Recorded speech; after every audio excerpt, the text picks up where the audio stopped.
sure you've gotten your heart broken. Of course, many times. Okay. So you've gotten your heart broken, you know the pain. So breaking somebody's heart shouldn't be a trophy. And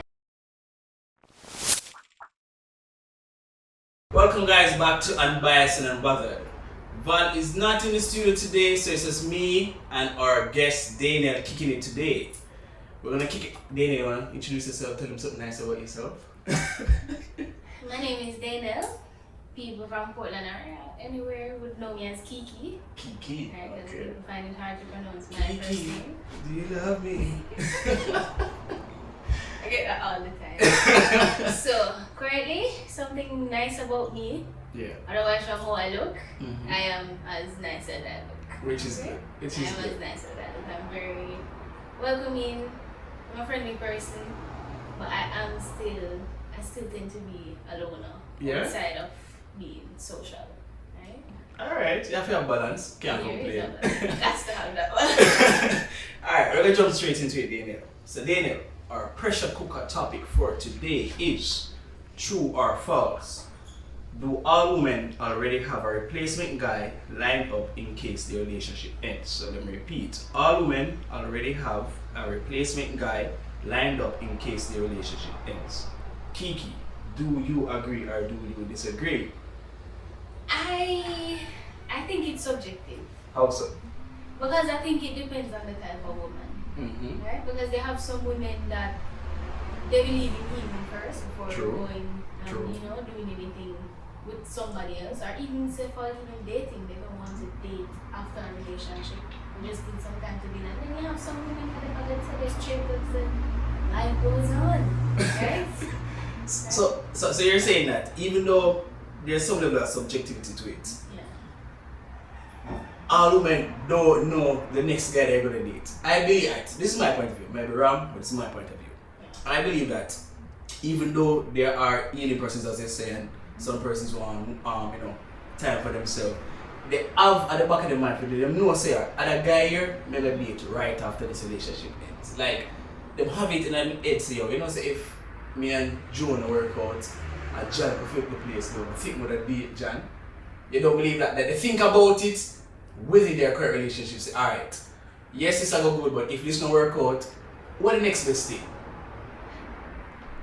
I'm going to speak from my point of view. Alright? Sure. I'm going to speak from my point of view. I think this is a bit deja vu because when the person that I'm with now, right? Day before yesterday was my first year anniversary. Nice. My Congrats. first year anniversary. And the person that I'm with now, I did not know this person. Yeah. During my relationship with the person that I was with before, Sure. I did not know this person. When I ended the relationship that I was in, and I took some time for myself, and I was just going out, and I told myself that this time is just for me. Yeah. Right? It's just for me. I'm not looking towards dating people. Somebody was trying to get me on a date, but it was not something that I was saying that, oh, while I was in the relationship with that person, then this person would be the next thing. No, I don't think so. I always thought that was something that men do. We do it. I'm not gonna say no. We do it, but I think. But I think I know women that do that. I do know. But the thing is, many females are like, no, it's a man thing. Women don't do it, but that's not true. It's not true. It's not true. You have women that have rastas. They do have Exactly. Their rastas. They have their rastas. Alright, so my next question to you is that during that time, the breakup time, Yeah. you have never thought that, hey, this not like how this not gonna work. Who would I date? You have never crossed your mind? Hey, people get to me, you know. People get to me. Right? When somebody overstimulate me, Yeah. I am closed off from everybody. Right? There is no way when I'm gonna date or something, you know, Yeah. you are annoying me to the point of, or hurting me to the point Yeah. where I have to leave, where I am going to look and say, okay, because this never work out yet. Tom, no. Yeah. Tom was not a chance to after me. Alright. I don't look for Tom. Tom the day at the back of my brain. So now we live in a rebound guy. Rebound guy? Yeah. I think rebounds happen unknowingly. Unknowingly? Yes. I Okay. think they happen unknowingly. I think some of these things in relationships I have seen that they are cyclical. Whereas much as, Yeah. sometimes after a relationship, because I'm not going to tell you that there wasn't a time where I had a rebound. I think I did have a rebound, but I didn't realize that it was a rebound until after the rebound.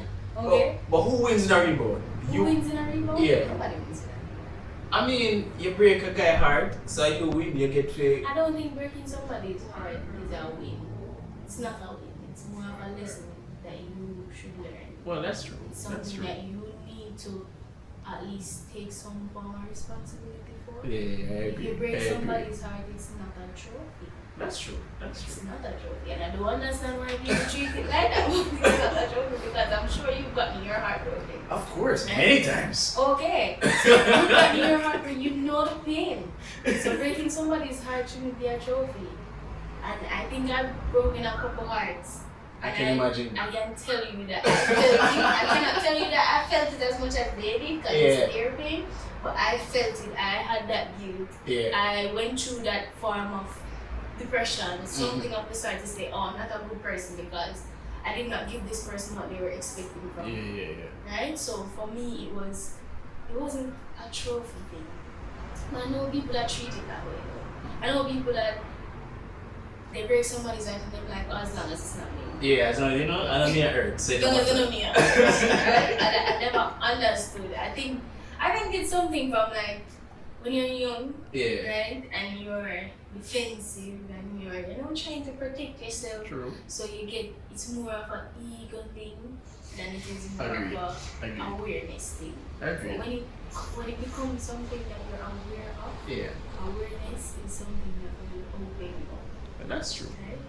So, if you care to share, have you ever been heartbroken? I think you've been heartbroken. Every person been heartbroken. And how did you handle it? How did you handle that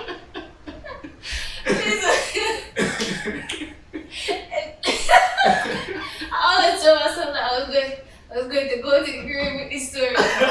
Okay? Well, you can't call it a graveyard. Right? This is my graveyard. Yeah. Because, listen, I think I've always been a lover. Yeah. I have never been a person that, I can say it's a bad thing, Yeah. but it's also a good thing that I'm always looking out for others. Mm-hmm. Right? And it's more like I'm putting myself second, and that's the bad part. Yeah. Putting yourself second, and this person is now your soul, and you are the soul assistant that's going around. It's not good. It's not a good thing to do. And I think it took me a while to learn that. Yeah. But the heartbreaks that I've had, I think I've only had like 3 major heartbreaks in my life. Mm-hmm. It only takes, I know some people it only takes 1. It took me 3. And You said spin the block 2 times. I had to. But it's like the first one, Yeah. that had me in the hospital. I was on a stretcher. But why though? Why did it cause such a heavy impact on your heart? Granted, the first heartbreak are the hardest. The first one is always the hardest. I think it was because I didn't like the person at first. Right? Oh, you're gonna explain it. What do you mean? Like, I grew to love the person. Oh, you grew to know the person? Yes, I did not like that person at first. It was in high school. Yeah. I just transferred back from Kingston to Portland. Hope you love that man. Right? And I was like, while in high school, I wasn't focusing on love. I wasn't focusing on relationships. Yeah. I had a lot to prove to myself and to my parents. So it wasn't something that was like, when you have girls and girls are thinking about boys. Yeah. I'm thinking about the solar system. When we can start my biology? When can I start chemistry? It's so fun. Yeah. Right? That's what I was thinking about. So when I got here and I met the person, they were so nice to me at first. But I always had this thing in the back of my brain that my father told me that men will move valleys, mountains, just because they want to say they got you, right? I mean, every female is somewhat of a trophy, so I can understand. Right. I was the new girl, so you know Yeah. that went. And everybody was trying me, but I was somewhat present in the situation. I wasn't going to let it, lead me to a place. It was bad to the point where almost every girl in my class could hear me. You kid and the black and take all of the guys, wow. And the fact about it is that I was not dating not one of them. Not one of them. I was trying to focus on the reason that I was back in Portland. Yeah. Right? So when me and this person finally, like we were good friends, and then I was even helping him with relationship stuff. Yeah. Right? But then I guess when you become friends with a person, right? And the friendship there's a thin line between friendship love and relationship love. Mm-hmm. Right? And sometimes the lines can be crossed even when you don't realize that the lines are being crossed. True, that's true. Right? And it's really up to you to decide what you want to do. Right? I should have just chosen the friendship. I should have chosen the friendship. Too late now. Too late. You learn. What I think I learned that you can't change people. Yeah, remix. You can't change people. Remix. And not because you see better for them or you see them as a better person. You wish they would be this person. Potential. I think this is the advice for the females. So like, don't fall in love with potential. Potential is great. True. Right? But it has to be something that you're actively working on. Yeah. Do not be delusional. Do not be delusional. Do not think that you can save this man. This man does not want to be saved. He will not. So, your advice is don't be delusional. Don't. See it for what it is. See the red flags then, don't see them as green flags. See the red flags as red flags. You're not think that. See them as red flags. Oh, that's true. I mean, we have all been through heartbreak, so I can understand and I can appreciate what you mean. That some of us are delusional. We want to see the person as this perfect being, but they are not. Or we're not seeing the flaws, and we don't want to accept the flaws. We want to accept that the person will change. For me, maybe that person that will change. Right? You can't be a picky. Yeah, true. Yes. That's true. Alright, Daniel, we're going to jump in at the Pick Your Poison section of this podcast. So, we're going to play a game called Pick Your Poison. So, I'm going to give you two extremes. You have to pick one. Two extremes, and you have to choose one. So, let's see what type of person Daniel is. Are you ready for this, Daniel? I take it as a yes. So, Daniel, pick your poison. Would you rather break into a sperm bank and drink everything, or see dead people everywhere you go? So see the basic goes everywhere you go, or going on a sperm bank and drink all the sperms. I'll take seeing the dead people. Take see dead people. Yeah, I'll If take you handle it. I can manage. You're sure? This is Portland. It's the scary stories that you've had from growing up. Alright. So she rather see dead people. Alright. Would you rather bring a sex doll everywhere you go, or have a family member walking on you masturbating to animal porn?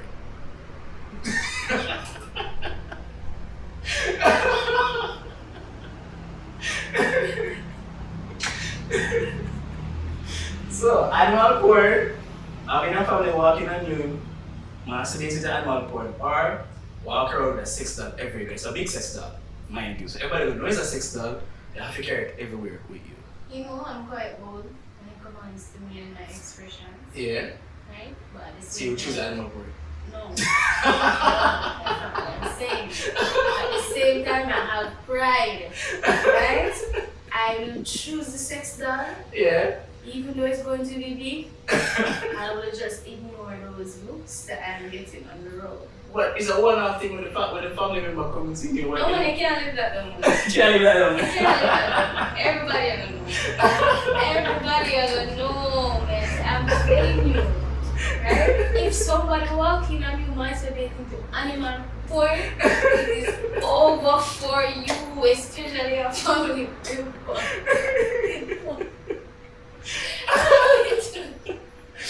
I don't want to go through that. If they say you just jump off of a roof after that, run away, do something, because they can't let that down. Alright. Some situations might be But you're not letting them down. Everybody will fly and come see you so you can catch her. Yeah, I do that. Argument. You can't do that. Don't put you know. Who would face my family member after that? Who the face No, my family we don't fly with that country, change the name. Alright, next pick your poison. Have a naked picture of you published in the Gleaner, or have sex with your cousin. I think cousin for your choice. It doesn't specify which cousin. So have sex with your cousin, or have a naked picture of you published in the newspaper. Gleaner, Observer, Star. You know, if you're a star because trust me, Star's scandalous. Star is scandalous. Every time I see a paper, there's some scandal about it. Yeah, man. Like, they don't leave with news, they No, leave with scandal. we're scandalous. You don't want to be a star. I think Yeah. I have had I have had national embarrassment before. Yeah. So I will go with another one. So the naked picture is Yeah, the I star. will not be doing anything with any cousin. You say, you don't believe in boiling soup. I'm not boiling no soup. I'm not boiling soup. No. Alright, last one but not least, Daniel. Alright, would you rather make a living scamming elderly people, or every time you sit down, you shit your pants? You poop in your pants every time you sit down, or make a living scamming elderly people?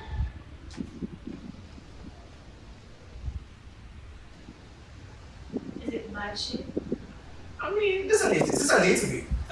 This is poop a little bit. So it's probably a small amount. So, persons may not know unless your poop stink, but you won't know. This is a little poop every time you sit down. That's a little bit. I make a living. Scamming elderly people. This one is hard. This one is really hard. But now I have to be choosing between my pride and my morals. Yeah. You know what? Mm-hmm. I think I've worn diapers before. Mm-hmm. Yeah. And as a female, you continuously wear diapers through your life. True. Right? Different It's sizes. just a little bit. I'm a girl of maintenance. Yeah. You can maintain it. You Let all people live. I did would scam nothing. them. I did nothing. I did not help them to earn their fortune. And I will not be scamming the old people. I just feel like me will be the one who gotta go make an example. Yeah, we know the way there. And we cannot do it. Alright, so Daniel, we're gonna wrap this up, but before we go, I want you to tell me one thing about you that nobody knows, not even your current partner. You're not gonna know after this. You're not gonna know after this. I'm not gonna know after this, but I'll be the first one to know. I know, we will be the first one to know. The viewers will be the first one to know. Something that nobody knows. That nobody knows. Yeah. A quirk, a weird fetish, something that nobody knows. A weird food that you like to eat. I think everybody knows that I like good food. I'm always talking about eating octopus. Octopus is literally my favorite food. My Yeah. favorite meat. But something about me that nobody knows. Yeah.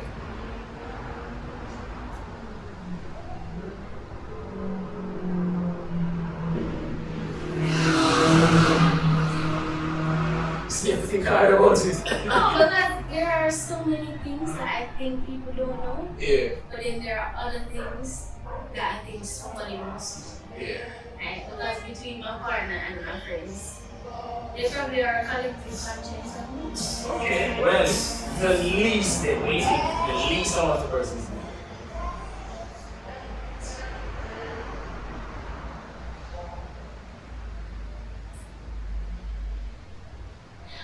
Yes.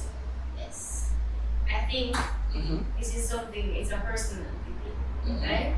I think some people will view me as a, when you interact with me, you view me as a nice person, you know, I will good with people and all of that. But I really do be judging some people. You be judging. Say you're judgmental.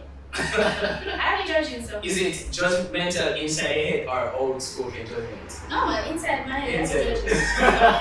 I be judging people. Like, I try not to do it. Yeah. I try not to do it as much as I can. I work on it as much as I can. And I don't allow my internal voices to paint a picture of you for me. I want to interact with you and get that feel before I make my final judgment. But I do judge you. But don't you think that affects how you perceive the person though? If you're judging them in a light based on what you see, because some persons what you see on the outside is totally different from what they are in behind closed doors. That's true. A lot of us wear masks. That's true. Mm-hmm. I think it does affect it in a way, but that's why if I'm going to judge a person, as I said, I need to like get to know you. And when I first meet you, fair enough.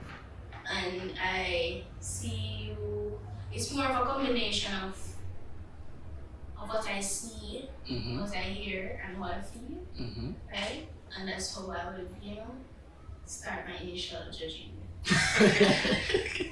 Alright, fair enough. So there's a tier to it. Okay, there's levels to this. There's levels to it. Because you have some people that present themselves very nice. Yeah. When you open your mouth. I've been there. But I try not to judge people. It's mean. I think, as I say, it's a personality thing. For me, I don't judge, but I don't expect a lot either. Meaning that I don't put high expectations on things. Yeah. So if a person turns out disappointing, I'm not disappointed. I think that's the difference now. I am still learning to not put expectations on others. Yeah. Right? Because I think when I expect a lot from myself, so I have a person probably on the same par or a little bit below. Yeah. When it comes to my partner, I have them above. Yeah. Right? I think it's been like a learning experience for me. So I know that sometimes, most times, 90% of the times, people are not going to be what you expect them to be. That is true. Hence why I'm trying to not, judge them as much. As much. Let me say as much. Fair enough. You have to judge a little bit. Fair enough. Well, Daniell, it was a pleasure. Trust me, you're a very good guest. We're here. Anyone you want to pick up before we go? I'd like to pick up everybody. Everybody watching this. For everybody in Portland. Yeah. Kingston too. Next year.